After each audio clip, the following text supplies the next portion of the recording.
You know ID in the town all day. ID in the SEA. You know ID in the town all day. ID in the SEA. Hello and welcome to episode 374 of the fabulous Peltoncast, sponsored by our friends at Pagliacci Pizza. I'm your co-host, Kevin Pelton. And I'm Tristan Carcino. And we are coming to you from Renton, Washington, home of the Super Bowl 48 champion Seattle Seahawks, who opened training camp. Wow. Wednesday this podcast is released. It is happening. Football is almost back. Are you ready for it? No, not even remotely. We always talk about this. You're never ready for it. Never Everybody ready. else is ready for it. Not even you are a the little bit. least ready for fall of any person I've ever met. You're the exact opposite of the Onion article. It's not that I necessarily dislike fall on its own merits that much. Fall Although I is do. beautiful now. You're the only person who dislikes fall. Can't stand it. You're really just the worst. Because spring, you're building towards something. Fall, you're building towards darkness. You're seeing, you talk about seeing the darkness. We see the darkness. It's called the Seattle winter. No, the Seattle winter is not the darkness. It is literally. I don't know if you're aware of this. We don't see the sun. When it's the opposite of what you have right now, you're nostalgic for it, right? Yeah. I'm excited for cold winter's days. I have zero nostalgia for that, sir. You are a cold and empty husk of a human being if you don't like fall. Literally no one doesn't like fall. I'm not a husk of corn and a corn man, so I'll tell you that much. It's objectively the best season. Can't get on board with this one. It is. Summer is great. But also now that, thanks to global warming, Seattle's sunny through almost all of October. I do not agree with this assessment. You don't agree that happened? I don't agree that happened. Yes, there was some very nice days for much of October last year. Also a lot of very hazy days, alas. I mean, obviously. You don't think we can count on October being sunny in Seattle? No. Okay. I'm not counting on that. I'm counting on it. I'm counting on Seattle being sunny I'm savoring every sunny day we have. May 5th through October 30th now. Times have changed. Seattle is different. And fall is the best. Well, you know what else has changed? What's that? What hasn't changed is the quality of Pagliacci Pizza. There we go. What has changed is that they're offering, once again, the pizza in collaboration with our friends at Little Woody's, the Little Woody's Primo. And you had this for the first time last night. And then you declared it, I think, the greatest pizza you've ever had. It's the best Pagliacci pizza I've ever had. Wow. It is incredible. Having a sauce on pizza is really underrated. I agree. And the sauce is very good. I had it yesterday, and then I came back today, and I had the rest of it. Yeah, there were a couple small slices left over. It looked I feel one like giant slice. nobody else ate it. I had one, maybe two slices. I was the only one really cranking on that Little Woody's Pagliacci pizza. So my friend yesterday had pepperoni pizza from Pagliacci for the first time and declared it Seattle's best pepperoni. Wow. Yeah. Really? Yeah. I'm impressed. So they're rave reviews for Pagliacci. Yeah. Well, we should get into our search for Seattle's best IPA, which today takes us to our friends at Métier Brewing Company, one of Seattle's fastest growing beer breweries. I didn't even know they had an IPA.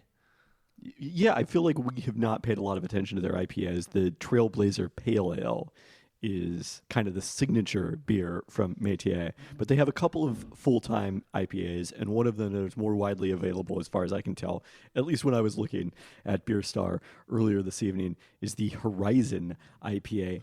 Idaho 7, Amarillo, and Azaka hops combine to create a fruity and danky IPA with strong notes of tangerines, additions of sweet orange peels, bringing a zesty citrus aroma. So, excited to check this one out. I put together a list of some other IPAs we need to get to here. I don't know if you have any other thoughts about things that make sense. We have not done Bale Breaker's Top Cutter. Okay. They also have the Skyward, is highly rated.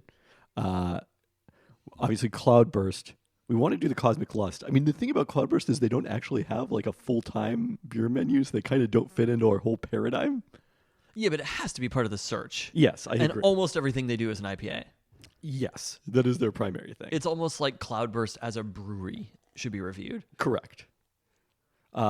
Future Primitive Green River, I want to do for sure. We had the Future Primitive that was the queer beer, which is also a part-time, so therefore not technically part of the search. Lucky Envelope, ENIAC, Mosaic, the Red Hook Long Hammer, I feel like we have to do for old time's sake. And the Silver City Tropic Haze / Live and Amplified. I kind of forgot the Tropic Haze is just a straight up IPA, but that's one of my favorites. So that definitely needs to be part of our search. Absolutely. Silver City is not one we've had in a while. No, it's been a minute, even though we always enjoy them. All right, well, it's a short list of toasts this week. Now that we're out of All-Star season, we just have one this week. A congratulations to Storm rookie Dulcie Funka-Mengiato, who was named the American Athletic Conference Female Scholar Athlete of the Year, receiving a $4,000 scholarship towards her post-grad studies. Mengiato, also the women's basketball scholar athlete, holds a 3.73 GPA in her finance grad work after graduating with a degree in mathematics from South Florida. So I asked her about this the other day before the game, and she said she is going back to continue her studies this offseason. Really? Yeah. All right. So, you just came back from Chicago. How many Italian beef sandwiches did you eat? I had 0, actually. 0? I told you going in, you're shocked. I said this to you on the podcast last week that I was not going to have time to have Italian beef sandwiches. So what is the beef in the Bear? Is it based off one particular location? Is it Al's beef? I don't think it's Al's, because Al's is a chain. Al's is like a larger chain. Yeah. Okay. So Al's is probably Portillo's is the most prominent chain. Portillo's is like hot dogs, though. They do both. Okay. And then Al's, I think, is the second most prominent chain, as far as I can tell. So there's not like one location that it's based off of? I think there might be, but I think it's probably a composite. Well, I saw both of those. I saw Al's beef, and I was like, oh, Al's beef. Yeah. And then I like drove by a Portillo's. I mean, I was right downtown. I went to both of those the first time I went to Chicago. I found Al's better. I've been back there. I've been back a second time. But the last time I went to Chicago, the Bear had not come out yet. Wow. So I was not the Italian beef connoisseur that I now am. The last time I went to Chicago, it was 2014. Okay, that's been longer for you. So the Bear definitely was not out yet. I guess actually the last time I went was May 2021, so it was right before the Bear came out. The last time I went, literally the first, I've been to Chicago 2 times now. May 2022, I should say. The first time I went in 2014, I was in Wicker Park, and I did not leave Wicker Park. I didn't see a fucking skyscraper. You know what I mean? If you were to ask me, and this is true for whenever I like go on work trips to any city, I never see any site. Uh-huh. But that time was like more notable than ever. All I saw was Wicker Park and the neighborhood around it. And so this time I was straight up downtown. I was at River North. So I actually got to see a bunch of the things. Literally, I opened up the hotel windows in the morning. I got in at like 2 a.m. And I opened up the hotel windows the next morning, and it was like, boom, the fucking Wilco Towers are right there. Yeah. From the bedroom. And I was just like, oh shit, there's the thing. Yeah. Within like a 5-minute walk, there was a Lou Malnati's, which I never had before. I've been to Chicago 2 times. The first time I had no Chicago style pizza. Uh-huh. So ended up going to a Lou Malnati's. This is the only like food of note. I went to a brunch place called Cafe Roby, which was very, very good, but that's kind of it. You know, it's not like a notable Chicago location or anything. Lou Malnati's took a very long time. It was a little bit of a clusterfuck ordering, understanding even how to order. It's packed. And I thought the pizza was fine. Yeah. Like, I mean, I think the main chains are a little bit just fine. There's 60 locations. Like, I don't think any, aside from Taco Time, of course, any business, which there are less than 60 Taco Times, right?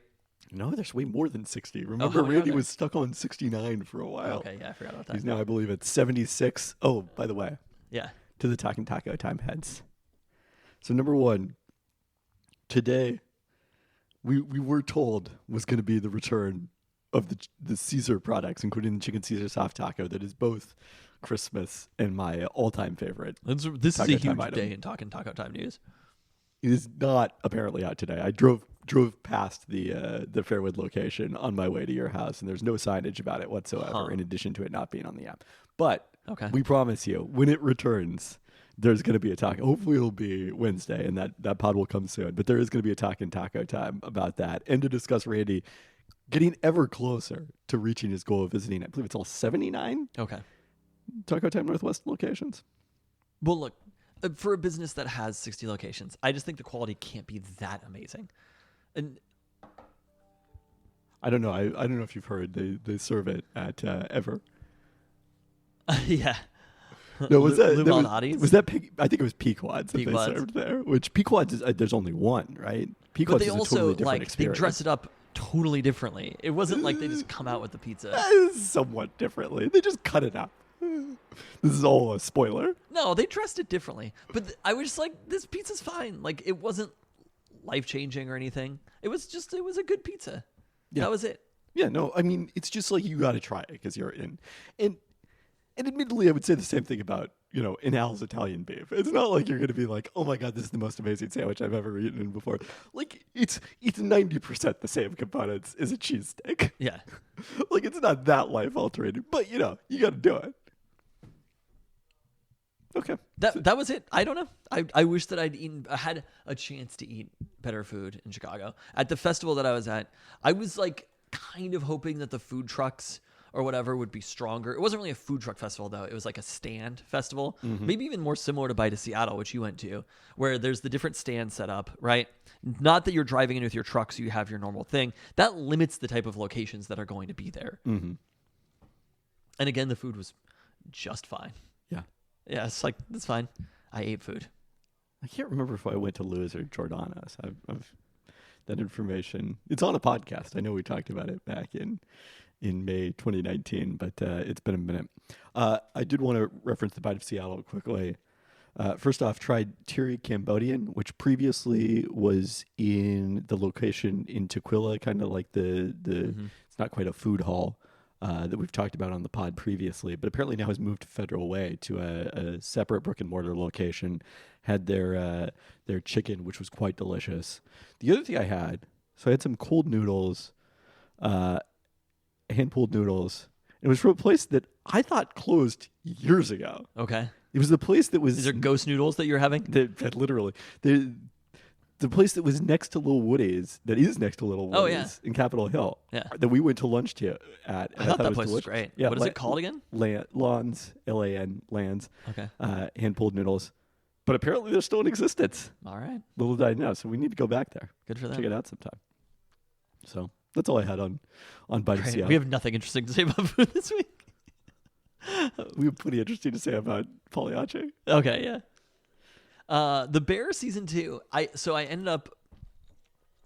flying to Chicago. I'd already watched the entire season. I've already listened to Wilco's catalog. You know what I mean? I'd already exhausted everything about Chicago. Those are the two things. I watched Derrick Rose's MVP season in full. And no other basketball things happen in Chicago. Yeah, But- everyone knows Derrick Rose, the peak of basketball in Chicago. Look, it's been a while. I found myself listening to various different Ringer podcasts talking about The Bear season 2. And almost every single episode that I listened to was talking about This is interesting. So I have not yet got to these. to any of them. I've started their Prestige TV recap. I'm first through the first 2 episodes of that. But I was just listening to the watch on the way over here, but I have not yet listened to them discussing The Bear. And like all of the conversation was about season 2, episode 6, Fishes. Correct. And it was just like, it was a little bit disappointing that episode, I guess no spoilers or whatever, but that particular episode is the one that sucked up so much weight from the season. When I was like, I watched it one time, and it's a good episode. I think episode 4 got a lot of credit. Honeydew. Yeah. Easily the best episode of the season. That, and then also 7, which came right after Fishes. So I watched all of Fishes. I was like, that was pretty intense. I'm going to start another one. And then it was... You kind of needed to cleanse the palate after No, that no. one. It was Forks, which was the next episode. Yeah. And this was late when I started watching it. Yeah. And I was like, I can't go to sleep. Like, I am so much more engaged in that episode than I was in Fishes. And it almost is like, by some of the stunt casting that happened in the season, I feel like it almost actually distracted. If there's a criticism of the show, which I don't know if there needs to be, is that it distracted a little bit from the more important episodes of the season. The character, it was almost like the fucking like backwards episode or something on Seinfeld. I don't know that Seinfeld was being critically compared in quite the same way. But you understand what I'm The Bear saying? is now. Like, But yes. if you have like one episode every season where you're gonna do a certain type of thing, it's like that's fine. You can stuff your sorries in a sack, mister. But I thought it was strange how much weight was given to that when the reality was all of these other, like, the whole season was good in general. Those two other episodes to me, Honeydew and Forks, were like they were streets ahead of anything else. I would say, okay, obviously rankings are important. Rankings are important. ESPN's senior writer Kevin Pelton says rankings are important. They can be useful. We're ranking beers. We're ranking all sorts of things on this podcast. This is quite drinkable, I would say, even though it's like very heavy. It's like 7.5% IPA, or ABV, but very drinkable.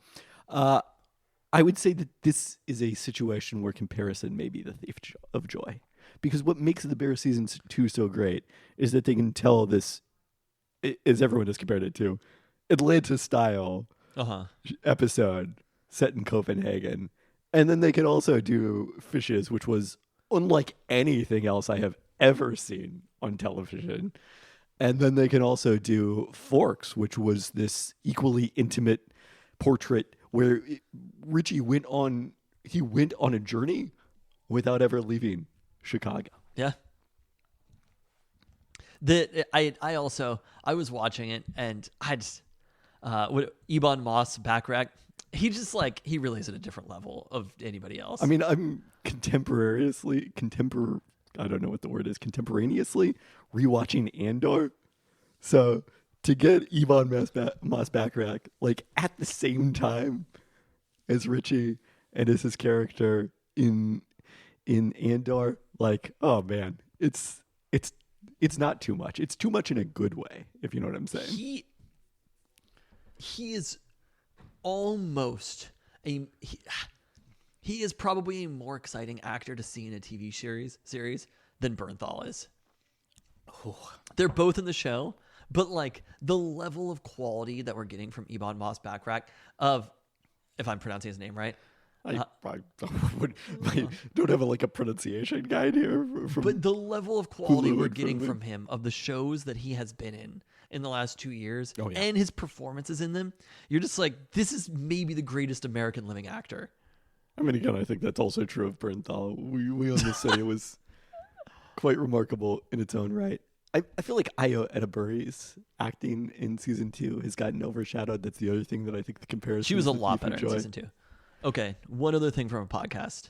Hearing Van Lathan talk, this was on like one of the earlier episodes, talk about on the Midnight Boys or whatever they call it, right? Yeah. Is that what it is? On the Midnight Boys. I have not listened to any of the Midnight Boys content on this. Him talking about Ibrahim not wanting to go to school to learn, right? Wait, this was on the Prestige TV. Was this on the Prestige TV? Okay, you did listen to that? With Charles Holmes, yes. Yeah, okay. Him talking with Charles Holmes about how he understood why Ibrahim didn't want to go to school to learn about it. Talking about his dad. Anytime Van Lathan talks about his dad is hilarious. But Van Lathan talking about his dad and like weaving it back to his own personal history into this TV show and being like, I understood that because of this thing that happened in my own personal life. And I was just like sometimes I think people put too much into art. They're like, they're giving this art too much weight. And that's probably a little bit of what is happening here. But hearing Van Lathan talk about that outside of the Bear or whatever, I was just like, God damn it, Van, you fucking crushed him on this one. And it was something where it's like you have to sort of consider these different perspectives where us as privileged white people have a view of the world and are more comfortable with things changing, right? And it's like there are different experiences that are happening out there. And so you can't just view it from this prism of, well, if it was me, I'd go back to chef school. You know what I mean?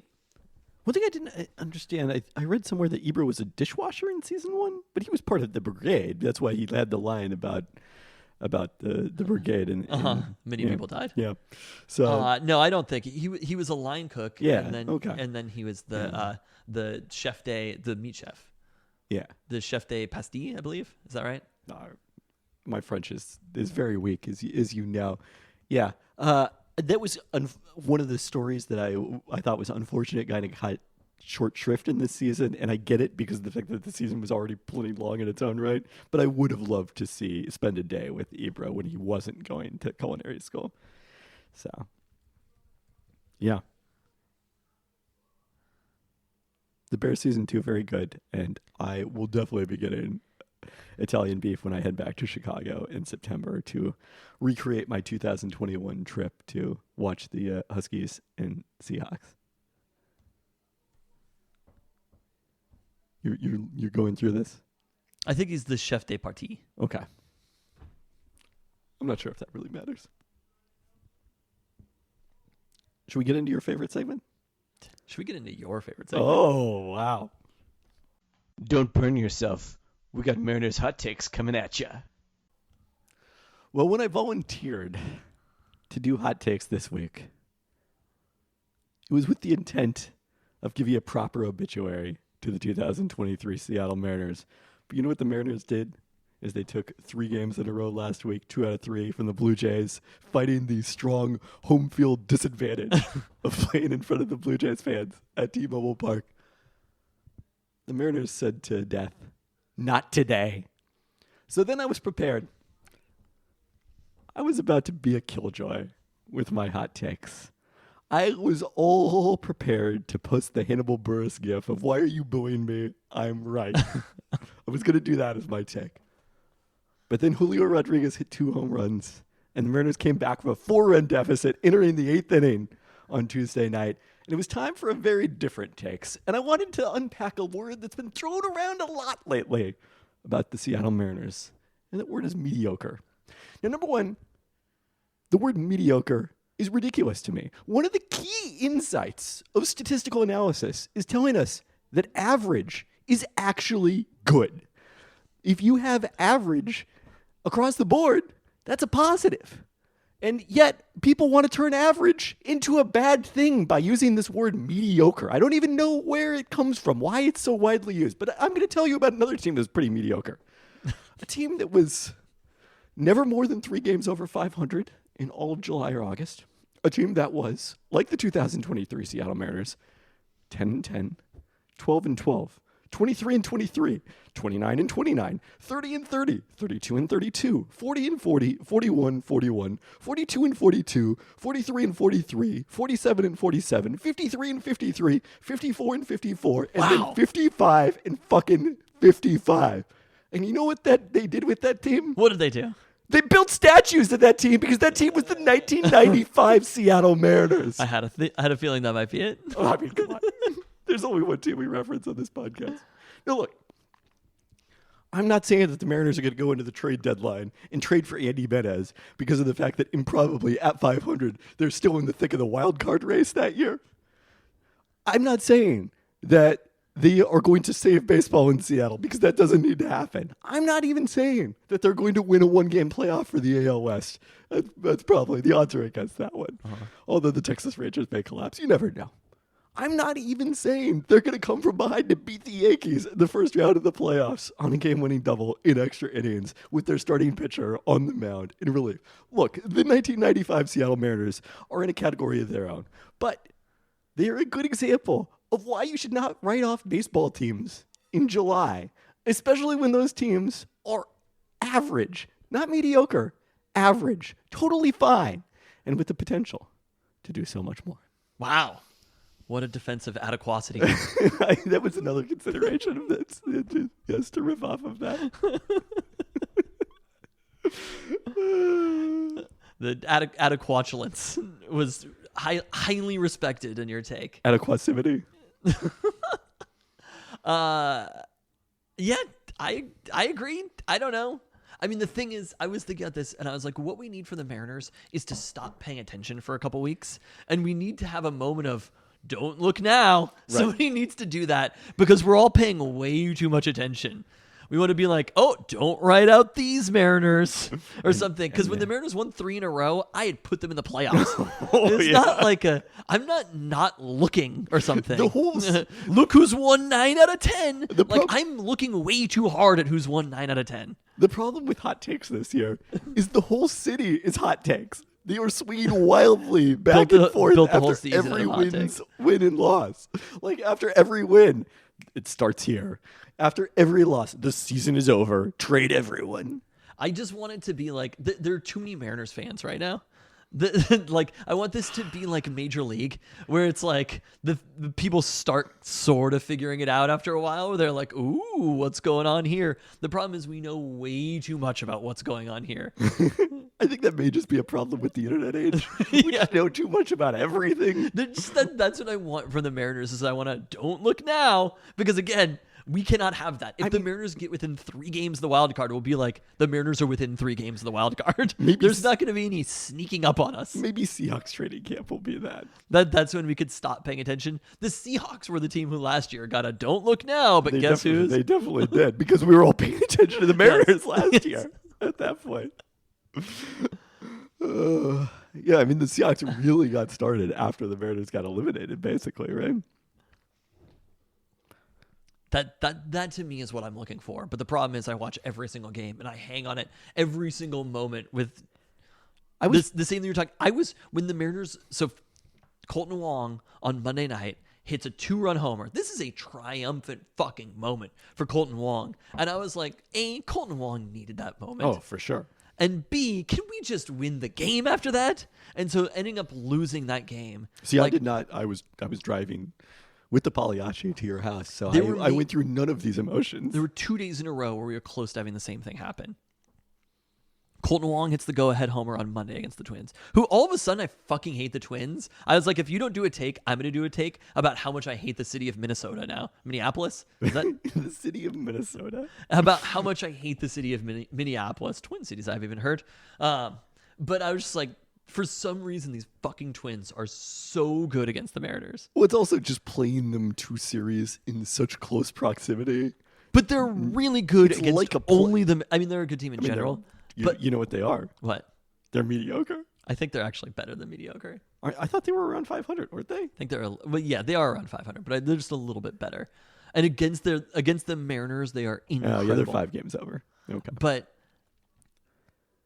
did not see through that moment. And then Julio hits the homer, 3-run homer to tie the game in the game earlier today. And I was like, if they don't see this through to a victory, I am actually done. That is it.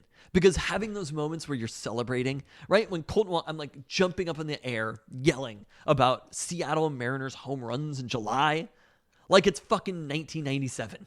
I was fully out 2 weeks ago, but now I am suddenly invested again. Beating the Blue Jays too is a very good feeling. Oh, yeah. I think somehow, again, how Minnesota is the team you consider Minnesota a rival and not Toronto the Blue Jays. are now my 2 most hated teams in the MLB. Fans are so busy worried about the Astros and some I could care. We're getting cheating news. They're scandal. like, Yordan Alvarez is coming back, and I'm like, I don't care. I care about Eduardo Julian now. The cheating scandal happened before any of the current Mariners were on the team, right? I don't know don't fact check me on that one, but it's pretty close to true. Edward Julian. Yes. The other thing I was thinking tonight is when George Kirby got rocked early, I was like, maybe it wouldn't be so bad to actually play to get blown out. Let the bullpen reset a little bit, chill out. Because the Mariners have now played 1, 2, because I think it's 12 games in a row. But tonight ended up a 1-run game, right? No, it was a 2-run game. Oh, it was a 2-run game? They had played 4 consecutive 1-run games before that. I see what you're saying. Yeah. And yeah, the opening game against Minnesota in the previous series was also a 1-run game, although they played 3 consecutive, more lopsided ones than that against the Twins. So the Fangraphs trade value series wrapped up last week. You'll never believe this. Julio Rodriguez was in the top 30. That's actually kind of higher than I would have guessed. Okay, so here were the remaining rankings. Number 26 was George Kirby. Okay. He was 1 spot behind Shohei Ohtani. It's pretty wild. Did we talk about this, or was this offline? Did I talk to you about this? About whether the Mariners should trade George Kirby for Shohei? Whether you would trade George Kirby for Shohei. if you had assurance that Shohei would resign. Well, obviously you would do it if you had assurance that Shohei would resign. It would be a no-brainer. It would be a question. No, we actually talked about Julio for Shohei. I mean, was if you had assurance that Shohei would resign. right? George Kirby is instantly. But also, like George Kirby, You could have the greatest baseball player maybe of all time, and you're like, oh yeah, George Kirby. I'm sorry, George Kirby. Bye. After today. Yeah. I like this comment on Shohei from one of the people who was polled on the list. He should either be number 1 or not in the top 50. I like how right at 25 is kind of like it's splitting the difference between those two things. Yep. Even average them out. Number 3 on the list was Julio Rodriguez. Here was the analysis from Ben Clemens. The way this deal goes wrong is if Rodriguez is more of a 1 standard deviation above player than a 2 standard deviations above guy when it comes to star status. I can imagine a world where he's making $20 million a year. There are people who talk this way. I'm just letting you know, in the world, there are human beings who say these words out of their mouths. Putting up George Springer numbers. This is the sport that I am so actively engaged with. I can't get a don't look now. That's not that bad of an outcome, though, and that's the bad case. The good case is that he spends the next decade as the face of the franchise, a perennial MVP candidate with a few 8-WAR seasons when everything clicks. That makes for a wildly valuable player, just one who's not quite as valuable as the next two, those being Ronald Acuna Jr. and Wander Franco, who were the top 2 players on the list. Where was Corbin Carroll on the list? I think he was 4th. Okay. Because that's what I was like, I assume Corbin Carroll would definitely be ahead of Julio right now. Which, like, man... The fact that a player that's that good came from Seattle is pretty wild. Who's the greatest all-time player from Ron Santo? From John Seattle? Olerud? John Olerud. I mean, Ron Santo's in the Hall of Fame. Tim Lincecum was probably a better player at his height than either of those players. Probably. I mean, Corbin Carroll was the 16th pick. So the Mariners would have had a chance to draft him, right? Oh, no, because it was 2019, so they were actually coming off of a good season that year. Ugh. Wow. Their biggest mistake actually being competitive in 2018 when they drafted 4 picks later and took George Kirby. So it worked out. Oh, they took George Kirby? It was not a bad outcome for the Mariners. Fair enough. We should do a Seattle's best player at some point and actually do some research on this one more than baseball just thinking or about sport. Baseball. Okay. Although that's an interesting. I mean, basketball. We talk about that all the time. Who is it? I mean, I think it's still. Well, it's probably Jamal at this point. Over B. Roy? Yeah. Nate? Bob Hubriggs. But that's a conversation. Who's Seattle's best baseball player is not something I have ever heard. Obviously, I'm not in the Seattle baseball discussion the way that... whether they're 2 or 3 deviations better than the other player. Okay. Let's all remain calm here. 2 standard deviations above guy. How quickly Ellie De La Cruz went from me having never heard of him to him being number 6 on this list was number 6. Amazing. I'd trade Julio for him today. He seems very fun, but Julio Rodriguez is pretty fun in his own right. Remember those 2 home runs earlier today? I do remember those. All right, I think me and Luca guessed the players who were ahead of Julio. He said Wander Franco. Yeah, and you said What? I said Corbin Carroll was definitely ahead of him. So no. Let's all remain calm. And let's get into the roundup, starting with the Kraken, who were busy in the past week. Don't look now. New contracts. First for head coach Dave Haxtell, who was heading into the final season of his contract, received a 2-year extension through the 2025-26 campaign, coming off that playoff run. Also, defenseman Vince Dunn agreed to a 4-year, $29.4 million contract in advance of his arbitration hearing that was scheduled for this week. That is the highest average annual value ever for a Kraken player.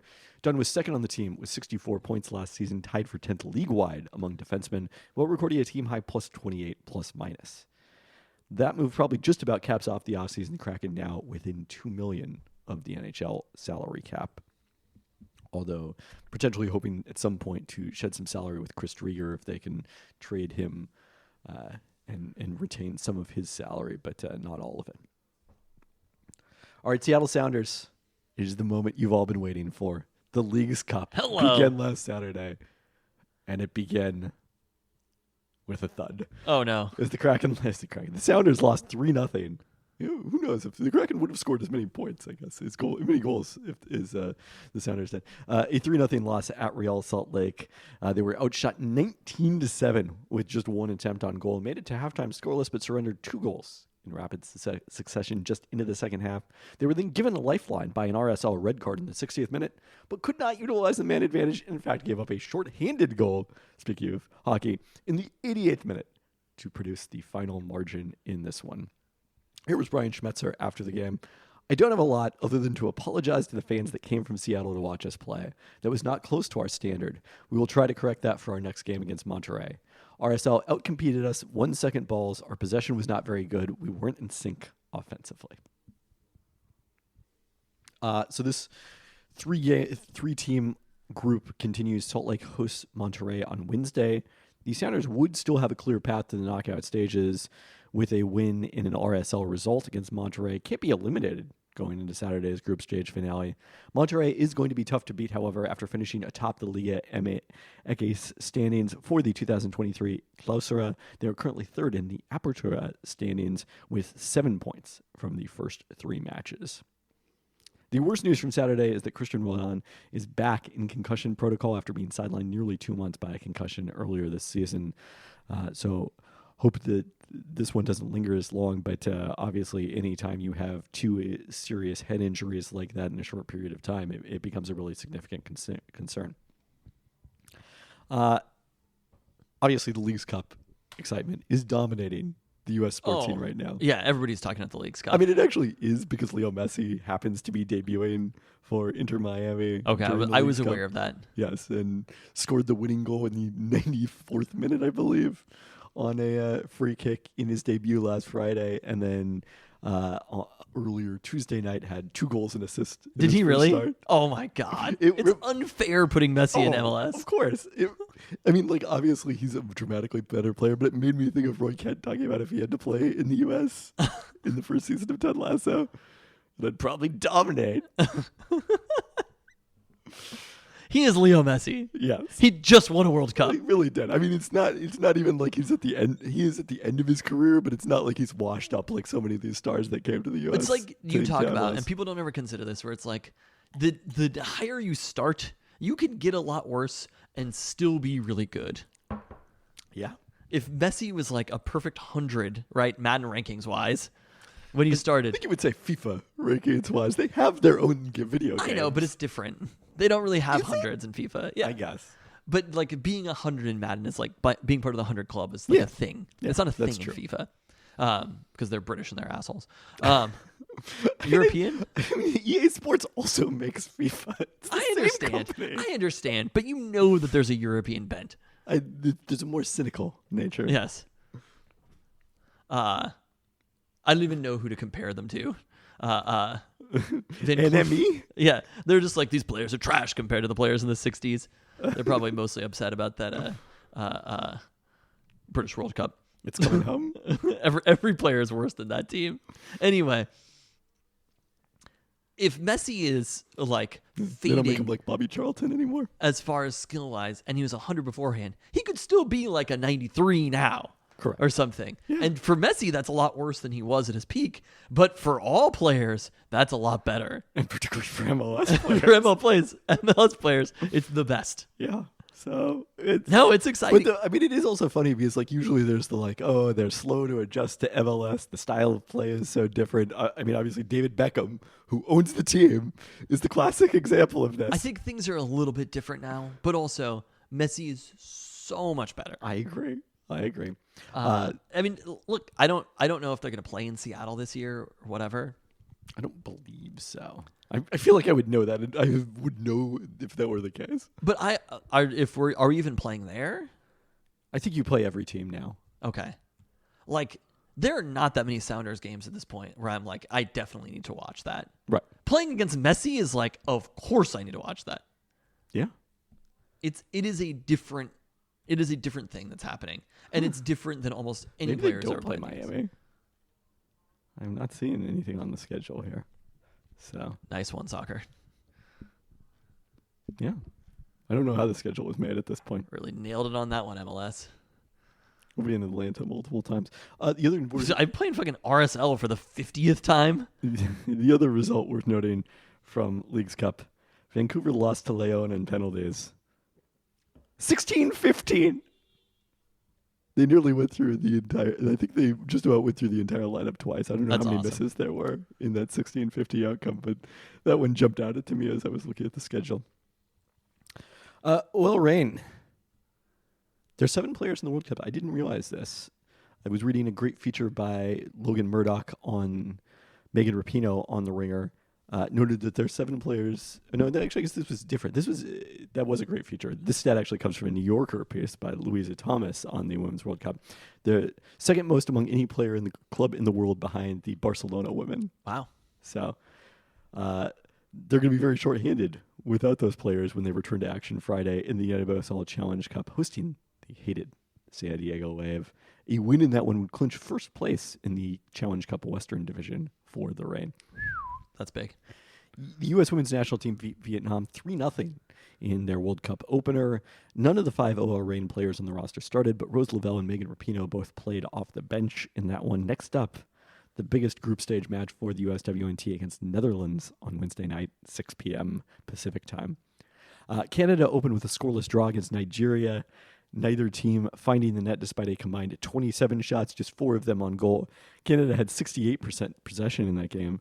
Both Reign players, Jordan Heidema and Quinn, started. Canada next faces the Republic of Ireland in the wee hours of Wednesday morning, Pacific time, 5 a.m. How has Italy done so far?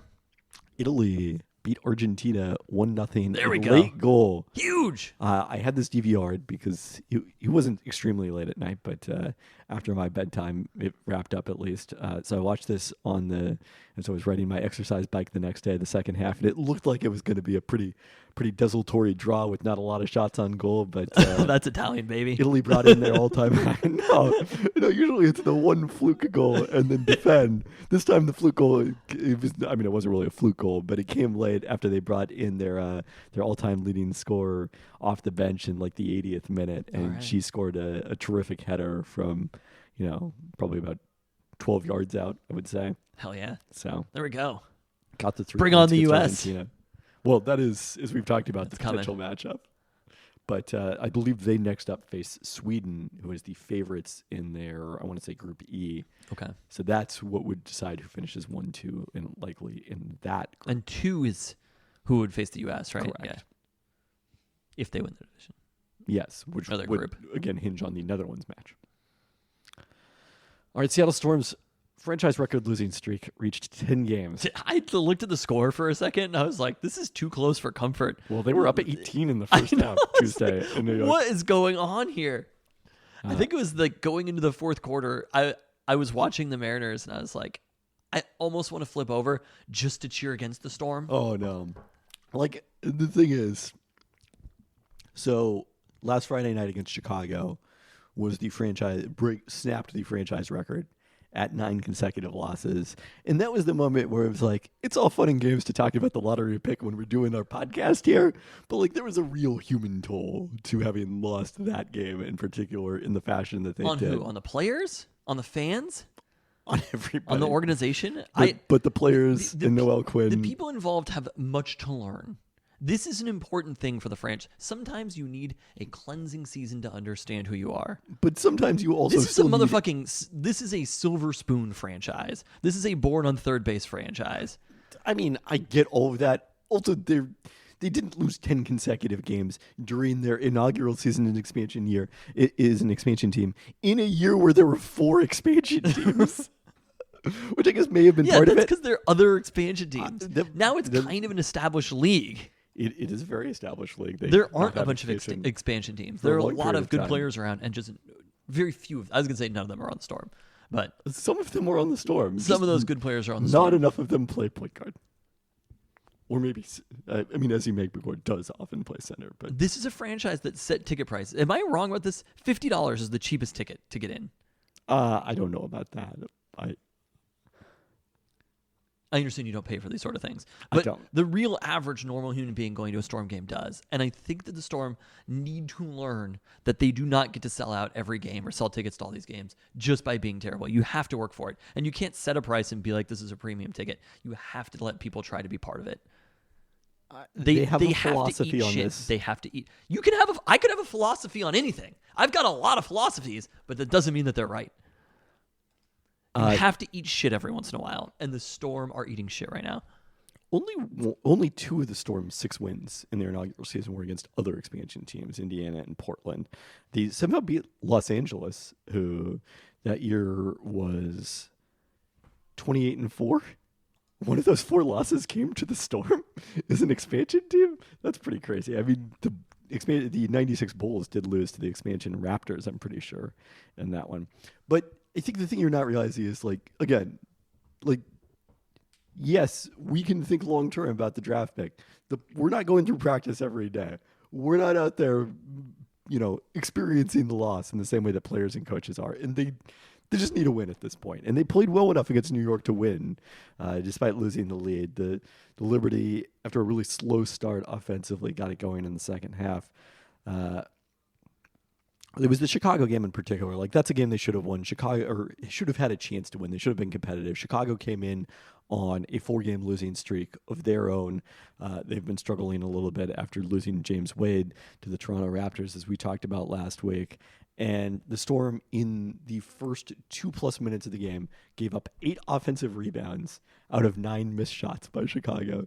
It was one of the saddest displays of rebounding I have ever seen, and that really set the tone for that night. But one of the bright spot in that game was Sammy Whitcomb, when she came in and made a difference with her energy.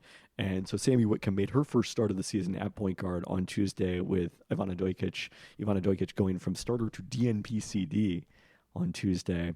And the player who most benefited from that, clearly, in addition from the fact that New York wasn't double teaming her the way that both Chicago and Vegas had coming out of the break, was Jewel Lloyd, who had 32 points after combining for just 24 and 5 of 24 shooting in her first 2 games after winning All-Star MVP. Storm will get another chance at the Sky on Friday in Chicago. Again, a game we want them to win to try to knock the Sky out of the playoffs. The Sky have been losing a little bit, I've noticed. They have been losing a little bit, but unfortunately, no one is really stepping up to claim that 8th playoff spot in the WNBA. I will cheer for the Storm in that game. I will begrudgingly cheer for the Storm. The LA Sparks did snap their own longest losing streak in franchise history, which was at 8 games, a game winner by former Storm point guard Jordan Canada. Yeah. On against Tuesday the Sky. night. No, they were. Chicago was playing against Vegas. So the base ticket price, it's $30. So if I were to try to go to the Seattle Storm versus the Dallas Wings on Wednesday, August 2nd, a game that not that many people want to go to, I would assume. The cheapest, there's a bunch of verified resale tickets that are much cheaper, which again is not a great look for the franchise, but the cheapest base ticket price is $30. There's tickets in the second section for $65 for these games. The WNBA should set, the NBA has a rule that you have to have so many tickets for $10. Is that right? that is correct. Why does the WNBA not have this rule? I mean, I think the WNBA does not want to be perceived as the WNBA doesn't have to worry about the perception that their tickets prices are too expensive, because that's just not the perception by anybody but you. It kind of is true, though, for the Storm, is it not? I agree that even Mariners, the Mariners have many seats cheaper than that, for example. Yes. Thousands of seats. They have all of center field is $10 a game. Yeah. Every single game, no matter who they're playing. Yeah. I'm way more likely to casually go to a Mariners game than I am to casually go to a Storm game because of that. If you have 5 people in your family, even at a $30 ticket price, it's the difference between $50 or $150? The other thing about setting your ticket price at that point is it allows you to discount off of that and say it's X% off or whatever, that you're getting a deal. For who? For what? For people that are getting the Storm emails. So I don't think that is a good way to do it. You can give people a handful of tickets that they have to buy early, in the same way that for Mariners games, for $10 tickets, you have to plan ahead. Correct. A little bit for center field if it's an important series. Or if it's a Friday night. Yeah, if it's a weekend night, you have to plan ahead. You can't just buy those tickets morning of, because they do sell out. But you can't put the worst product in the league on the court and also expect to be able to sell your tickets for this price. I mean, I will say, for now, the tickets look like, I mean, there's a lot of resale tickets on here on this map. I still think their season ticket holder base is strong, but if they don't get Caitlin Clark this year, things are going to be bleak. I don't think it necessarily has to be Caitlin Clark, but there has to be someone exciting from the draft, yes. And you also have the Joel Lloyd free agency looming. So, where was it? Which team does Dwayne Wade? Dwayne Wade is an owner of the Sky, right? Correct. He bought into the Sky. But the Sky also have, like, I wrote about the practice facilities a couple weeks ago on ESPN.com. Chicago and LA are the two teams that get singled out as having the worst practice facility situations in the league. So they said that they're exploring sites in the Chicago area to build their own practice facility, but that's not the same as the Storm having one ready to open in 2024. So that will be interesting to watch. Dwayne Wade was doing some recruiting, though. Was he? Oh, yeah. He was definitely publicly tweeting about how good Jewel Lloyd was. Oh, I missed this. Entirely. This was over the All-Star break. Yeah. Dwayne Wade, he knows what he's doing. He does know what he's doing. I agree. Also, the idea that it would be like, oh, the LA can't attract free agents. I mean, LA has still done okay. I think they'll be fine. I think they'll be okay. It would definitely be better. I mean, there's their chief operating officer and GM, Karen Bryant, who was formerly the CEO of the Storm, was quoted in my story as saying that the practice facilities will become the defining factor in free agency. So there you go. The Sparks, Karen Bryant works for the Sparks. Yeah. So these Sparks, with that win Tuesday, pulled within one game of the Chicago Sky in the playoff standings. So we're keeping an eye on that. All right, that's big. The Storm now 5 games out of 8th. 5 games out of 8th. So they can afford to win a couple of games at this point. It's okay. Just kind of need it. All right, one women's college women's basketball note, which is also a UW men's basketball note. Trey Simmons was named an assistant coach at Oregon under Kelly Graves. I saw this trade up. Yeah. So we'd rather see him obviously wearing purple than green, but excited for Trey Simmons after his 14-year international career. A really awesome career for Trey Simmons. All right, UW football, not a lot of note from Pac-12 Media Day, I would say. It depends on which parts of the internet you're reading. Well, you're talking about the expansion play or the... Things are popping off in my expansion parts. Oh, yeah. I don't know if it's expansion or contraction. For the Pac-12, it's contraction. For the Big 12, it's expansion. Oh, no. If you ask people in a certain sect of the internet, right? This is like I'm reading like conspiracy Reddit or something. But a certain part of It actually sounds like you're reading the dark web. The dark web has already put the Buffaloes in the Big 12. Oh, wow. I mean, that is kind of where they belong. On the UW football front, if Colorado goes to the Big 12, the Pac-12 is 1 or 2 teams away from folding. Like it is a house of cards at this collapsing. I don't know if they're going to fold. I don't know what that means. Or collapsing as a conference. I mean, they also, like, the Pac-12 brand is strong enough that in the event that the Pac-12, as we currently know it, there was a diaspora of those teams, they would probably just absorb the Mountain West, right? Because the Pac-12 brand is stronger than the Mountain West brand. You're saying if, let's say that UW, Oregon... I don't think there's a scenario where the Pac-X ceases to exist, is what I'm Really? Calling. Yeah, the brand is just too much better than the Mountain West or the WAC or the West Coast Conference. Like, we've seen all these other conferences. You know that UW would go to the Big Ten and whatever that new conference was would kick our ass at basketball? 100% they would.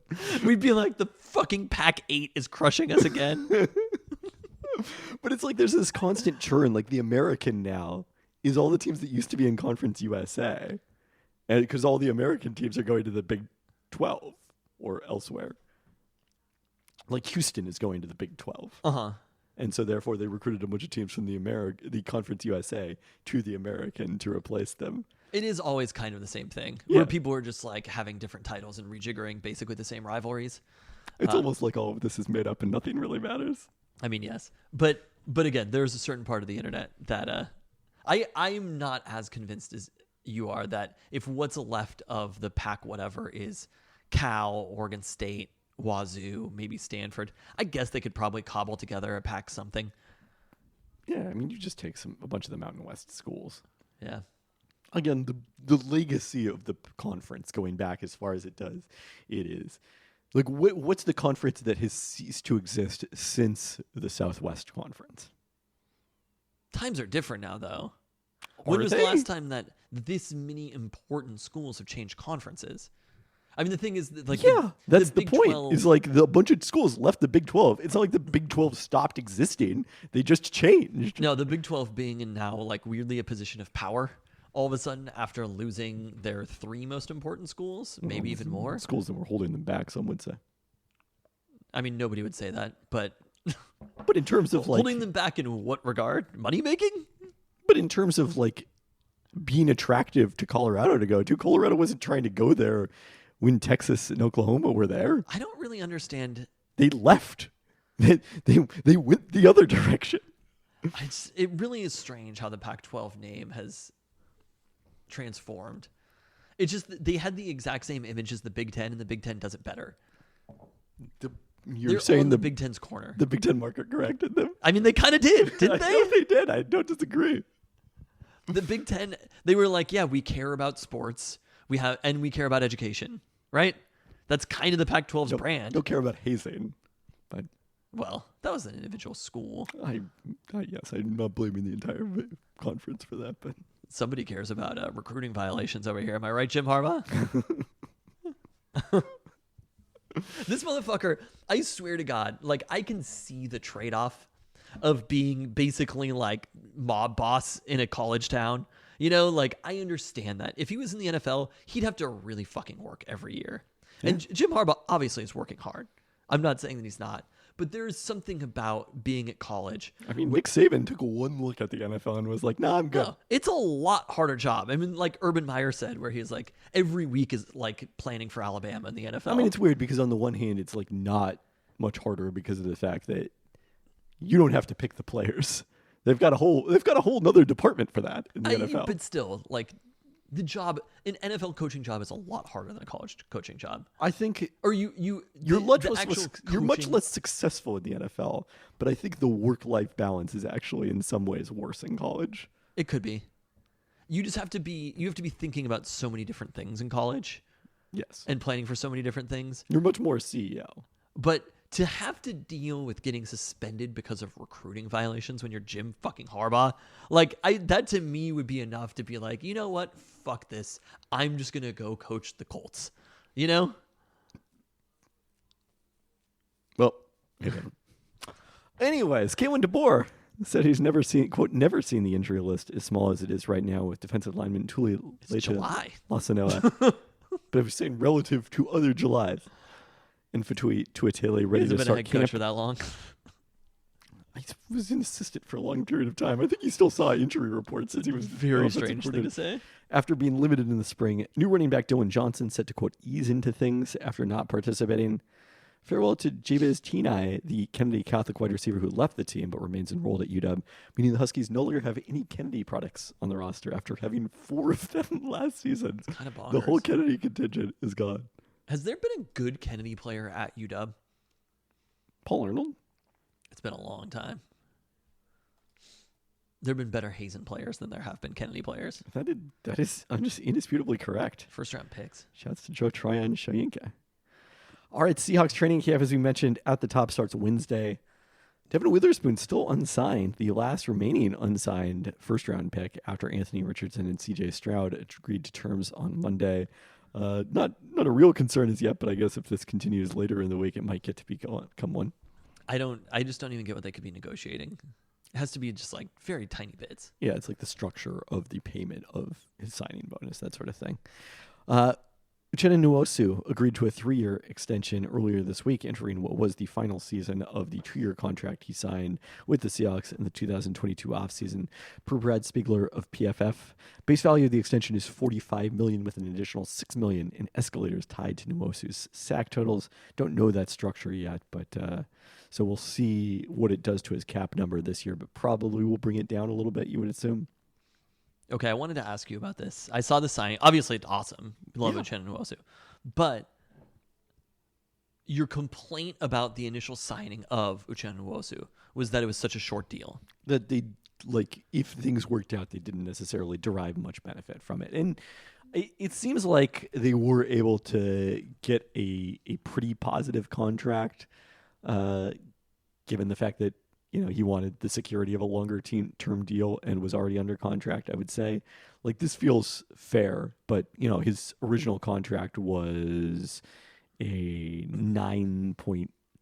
a little bit less than 9 point, or a little bit more than 9.5 million per year, and now it's a $15 million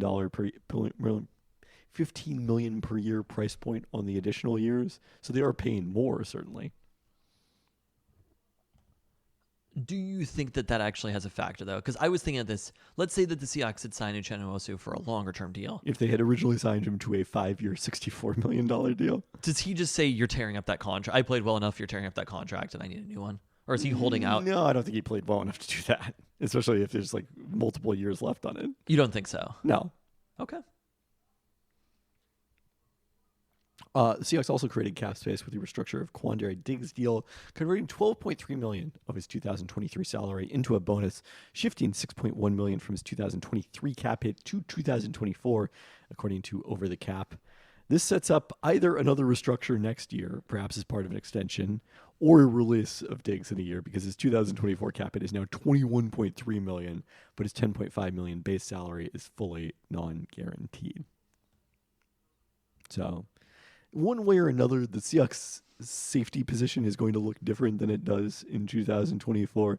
It seems very unlikely to me that Quandre Diggs, Jamal Adams, and Julian Love will all be on the roster this time a year from now, but we'll see how that plays out. Plenty of time between now and then, I suppose. I guess Alton Robinson was released. I don't have. I was this a in little the surprised notes. by that. He missed all of last season due to injury. Yeah, And then I also, just like Alton Robinson. yeah, was drafted before the full-on shift to the 3-4. Long snapper Tyler Ott heading to Baltimore. Ott missed last season with a shoulder injury after serving as the Seahawks long snapper the previous 5 years, earning a Pro Bowl appearance in 2020. Carson Tinker replaced him but remains unsigned, leaving undrafted rookie Chris Stoll as the Seahawks long snapper entering training camp. We have to talk about quarterback rankings one more time. Oh, the Madden rankings? No. Not the Madden rankings, just the rankings from a week ago. I'm still trying to understand Matthew You're still Stafford. processing. This is the third week in a row that we have to talk about Matthew Stafford. I don't know. Did we talk about him 3 weeks ago? Yes, this is 2 weeks ago. Because the QB rankings hadn't come up throughout. Maybe this is only 2 weeks of Matthew Stafford. I think it's a little. Did you see the player rankings? We're now in America's Matthew Stafford ranking crisis week 2. Oh, or actually, Matthew Stafford Dead Wrong Reckoning Part 2.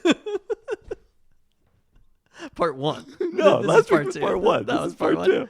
Did you see the player rankings of the players who just missed the top NFL 100? There were This- 3 Seahawks in the players who just missed. I only saw 2. I knew DK and Quandre Diggs were in there. Jordan Brooks was also in there. Right. Yes, Jordan Brooks was also in I there. was just like, what?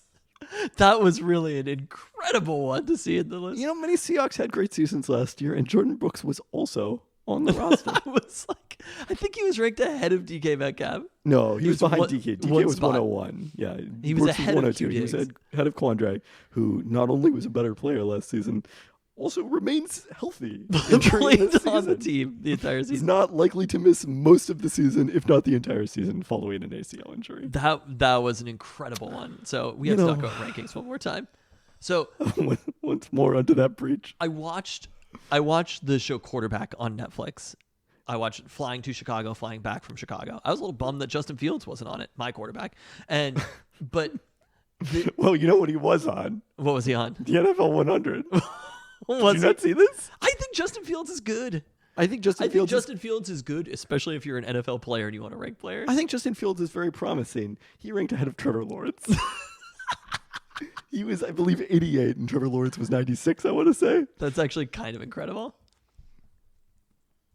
But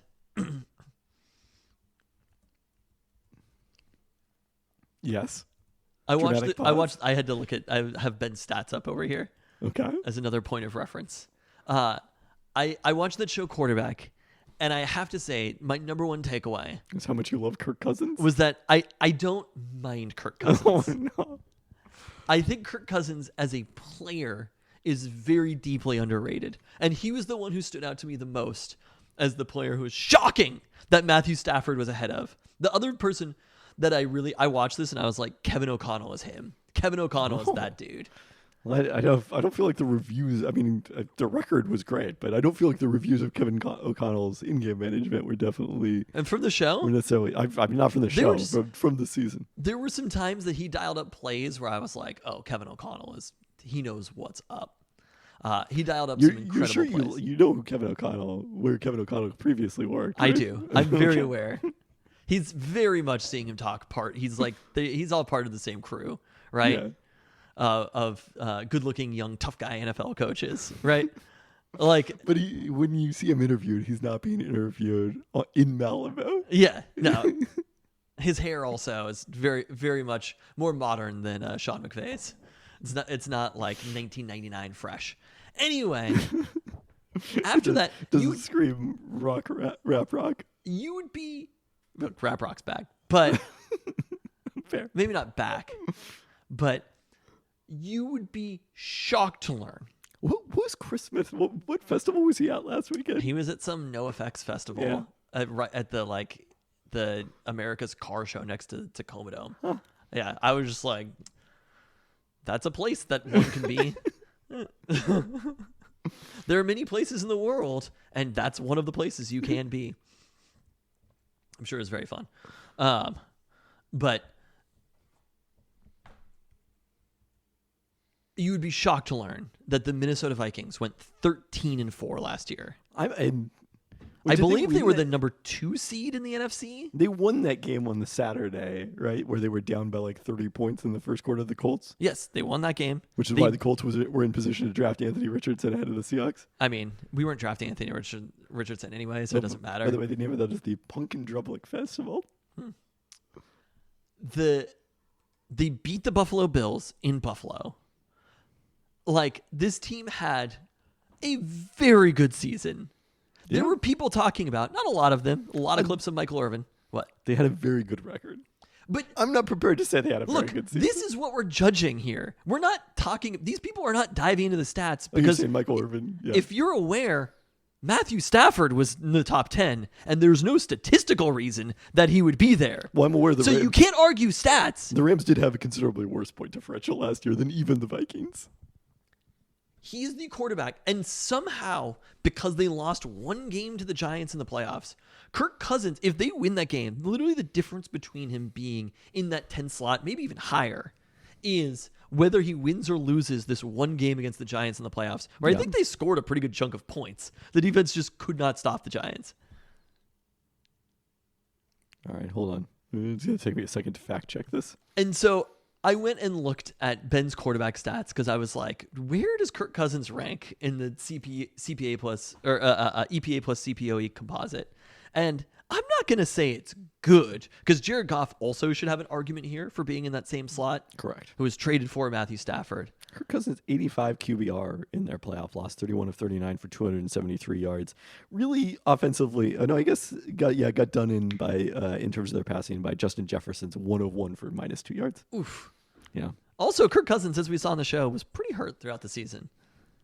But he's 18th when you lower the minimum attempts to 200. It's not good, but when you look at 18th and you look at 13-4, I don't understand how any way you could find yourself at Matthew Stafford as the 10th best quarterback. Matthew Stafford, by comparison, last year was 28th, behind Justin Fields. Oh, no. But Matthew Stafford was very bad last season. Right next to Russell Wilson, behind Kyler Murray, Tyler Heineke. And I think Russell Wilson is actually your strongest point here, not Kirk Cousins.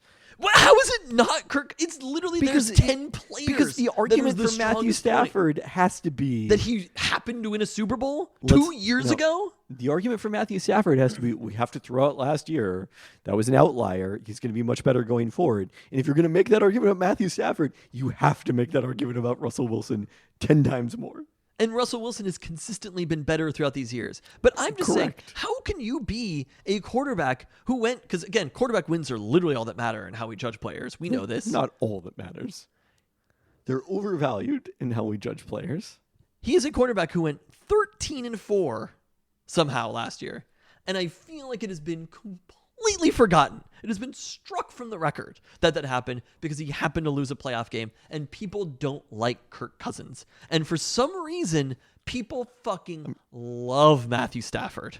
There's something about Matthew Stafford that people get so excited about. Maybe it's because he makes one good pass every year, and that's all you see. He makes one no-look pass in the Super Bowl. I mean, I think we like again. You keep well. I don't know. What could it possibly be? Like, look, he's a toolsy quarterback. People that evaluate quarterbacks based on film overvalue tools relative to results, and I think they are correct to attribute some of Kirk Cousins' success to the Vikings' ability to set up play action, which is something that they did very well under Kevin O'Connell and utilized play action quite a bit. And I mean, it's a similar argument with Ryan Tannehill, where it's a run-heavy team where a lot of the success comes at play action. And if you forced him to sit back there and throw it 50 times, the results might not necessarily be so good. But I do think people are overvaluing that relative to their actual Why does Stafford then not get dinged for this? Because people also think that Sean McVay is an offensive genius. Why is that not? Because people thought that Matthew Stafford was that good in Detroit. Remember the argument?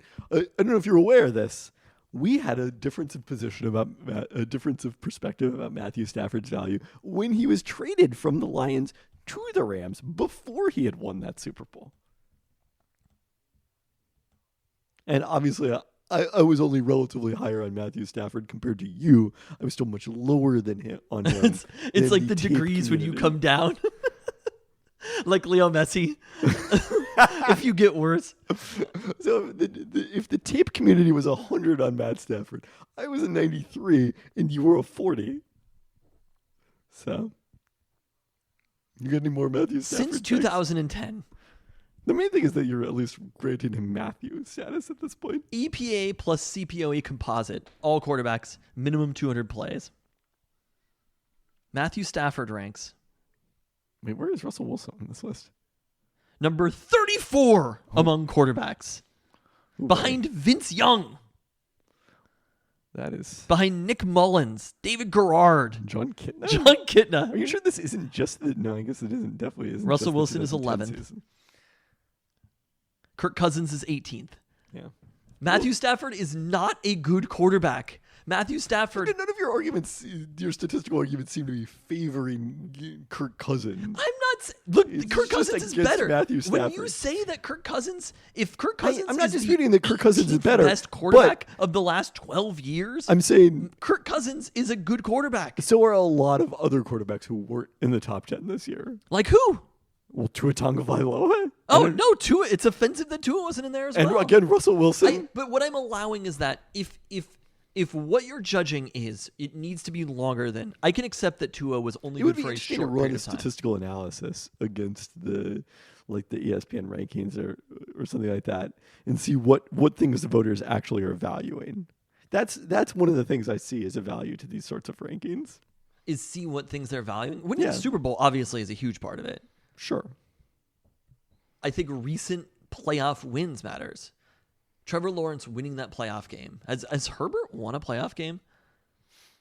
I mean, statistically, Herbert was obviously not did that not good make it last 2 year. years ago, and last year they lost in Jacksonville. So It's no, almost he's not like won a playoff. being really tall and white is something that they're valuing. I mean, I think Justin Herbert's ranking is more fair than Stafford's is.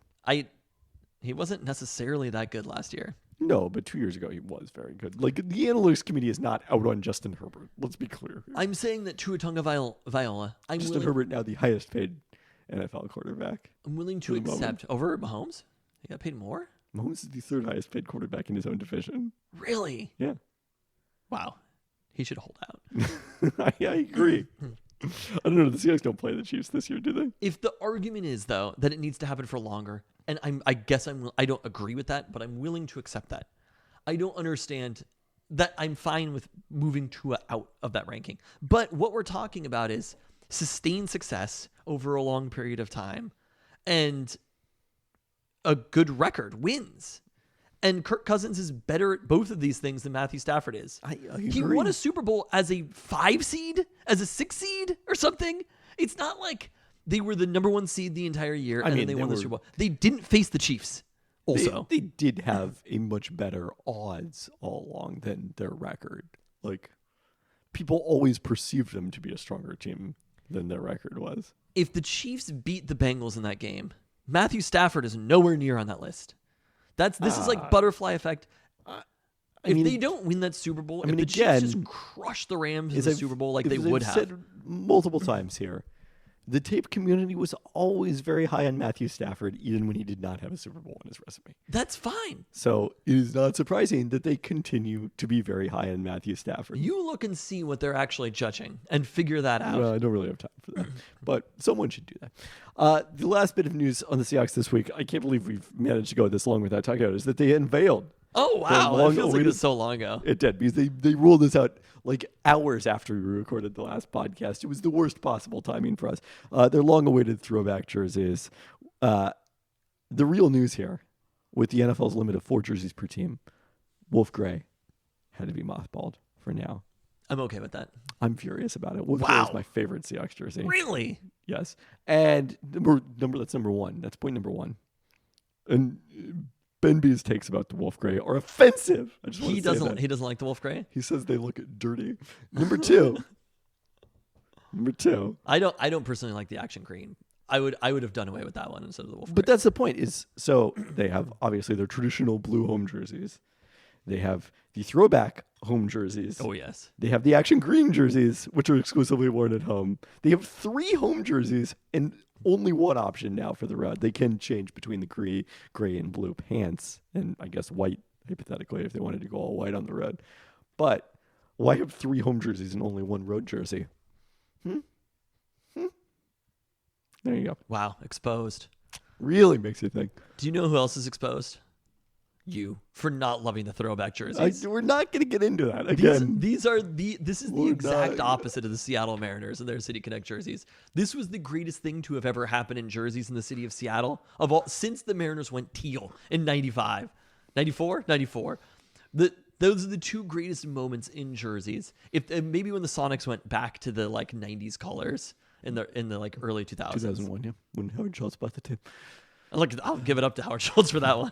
He did one nailed thing that right. He did something else that was pretty bad for the Sonics long term. Can't think of it. Can't put my finger on it. But the jerseys coming back. These are the best jerseys in the NFL, excluding nobody. They are it. These jerseys are him. This is going to be a situation where the Seahawks, we're going to be looking at this in 3 years. Them in this context. They're going to be like, these are just the jerseys again. Right? Didn't the Cowboys do that? They wore their throwbacks and they were like, actually, those are just our jerseys. That is what is going to happen with these because they're objectively better than the Seahawks' current jerseys. Every player looks amazing. The only thing that I'm upset about, and again, it's a very long, complicated relationship with Russell Wilson, but I am very sad that Russell Wilson never got to wear these jerseys. But there were so many photoshops of him in those jerseys. They all looked amazing. I think Richard Sherman should come back for at least a game to wear them. I don't know. I want to see. That's Bobby Wagner. Bobby Wagner in the throwback Seahawks blue. It was just like it looks so right. The Seahawks did a very good job with the rollout of the jerseys. Sent them to other local athletes and had them come in Macklemore. for photo shoots. He's not an athlete. I keep trying to tell you. Sammy Whitcomb. Did they I believe send him to Raul Sammy? Diaz. There we go. I forget who the Mariners were who did it, but they Must had, have been Julio, right? you would think, but I don't remember specifically. But we need to get to the most important topic this week. What's that? Water Follies preview. Oh, wow. I didn't even realize we had this on this. I thought we were done. Columbia Cup I is thought we were here, done. ladies and gentlemen. I guess it always coincides with the trade deadline. And the field on the Columbia River is wide open There we after go. the retirement of longtime Home Street Bank driver Jimmy Shane. I'm over here complaining about Matthew Stafford. I didn't even know that we had the waterfalls to talk about. You asked before we started whether this could be a long pod or not, and it was because of that. 8 boats have raced this season. As mentioned previously, neither of the first 2 races on the H1 Unlimited schedule was able to be completed due to a combination of accidents in the final, flips in the final specifically, and weather. The U9 Beacon Plumbing, driven by Corey Peabody of Covington, was awarded the win in Guntersville on points, while J. Michael Kelly of Bonnie Lake got the win in Madison, and the U8 Beacon Electric. A third different boat, U11 Legend Yacht Transport, driven by Jamie Nielsen of Gig Harbor, leads on overall points thus far. That's awesome. Sadly, the next few drivers we're going to talk about are not from Seattle. Oh, The home straight has been surprisingly non-competitive this Really? season, driven by rookie Dylan Runn finishing 4th and 5th respectively. in why do they points have a in the rookie first two driving rounds. that boat? I don't know. Maybe they're looking for it. I don't know. Looking for what? This is an Anthony Richardson type situation. They turn the whole franchise over to him, not really knowing what to expect. Andrew Tate back in the field driving the U91 Goodman Real Estate, a secondary boat for the home street team. Where's Andrew Tate from? Detroit? Indiana. Oh, Detroit. He finished second in the Detroit area. I don't know the specific suburb of Detroit. You he's can't from. go as deep as No, Gig Harbor. no. Finished second in Guntersville with a flip in the final, but that boat is expected to be ready for the Columbia Cup, as is the U40. Definitely ready to go after flipping in the Madison final. We are adding to the field the U12 Graham Trucking this weekend, driven by rookie Bobby King, the son of U3 Griggs Ace hardware driver Jimmy King. There we go. I'm so excited about nepotism now. The last time a father and son competed against each other in H1 Unlimited was Greg and Jerry Hopp in 2001. I remember It's that. been a while. Yeah. That gives us 9 total boats with a 10th expected for Seafair, assuming all of these boats make it unscathed through the weekend. Wow. And what's the weather looking like on the eastern half of the state? It's fucking hot. Are you going over there? No. Oh, Sadly, I'm not going to make it this year. It's a shame because of the fact that we are spending, I'm spending next weekend, and then we are collectively, I mean, you're going to be there part of it as well, and then we are collectively spending the following 4 days in Central Washington. I know. We're so But close. somehow not in between going to the Tri-Cities. We will not be on the Pasco shores as usual or on the Kennewick shores. Have you been back post-COVID?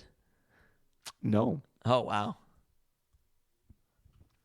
Are you going to be at Seafair? Yes. Okay. I anticipate being at Seafair all 3 days this year. Wow. All 3 days. I mean, I was there 2 days last year. I missed the third day because it was Super's final regular season home game. you were a little devastated. Oh, So who's the favorite again going into Water Follies?